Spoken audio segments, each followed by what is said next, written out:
Naitwa Janet Pascal Chalo. Mimi ni mgonjwa wa saratani. Nilianza matibabu 2023. Lakini nashukuru Mungu mambo yamekuwa vizuri. Nilianza hapa, changamoto kubwa ya magonjwa haya tuseme labda kula. Kwa sababu ya zile dawa zinakuwa ni kali, kwa kula inakuwa ni changamoto sana. Hivyo kwa sababu unatumia dawa unapaswa ujitahidi kula na kunywa maji kwa wingi pia. Lakini magonjwa haya yanatibika. Mimi nimefika hapa nimepokelewa baada ya kutolewa kinyama, majibu yakatoka nikaambiwa na saratani. Lakini baada saratani ya titi. Saratani ya titi. Baada ya hapo niliambiwa niende kwenye kupima CT scan kwa ajili ya kuangalia zimefikia stage gani. Nikapewa majibu yamefikia stage ya 3.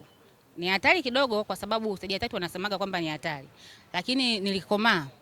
Stage ya 3 nimepata pale, baada hapo nikaanza matibabu ya kemo. Nimemaliza kemo, nikafanywa operation ya titi mkono wa kulia. Nimemaliza hapo, nimeenda kwenye mionzi, nimemaliza. Sasa hivi natumia tu dawa, niko vizuri. Kwa hiyo wito wangu mkubwa kwa jamii. Asilimia wengi tunaamini mtu akipata kansa ni mtu akufa tu. Hawezi kupona, lakini mimi nakataa. Kansa inatibika na matibabu yapo vizuri Ocean Road. Kikubwa msifiche wagonjwa wa saratani. Ukiona ndugu yako ana dalili yote ya saratani, mfikishe mapema hospitali, atapata matibabu kwa haraka na atapona kabisa.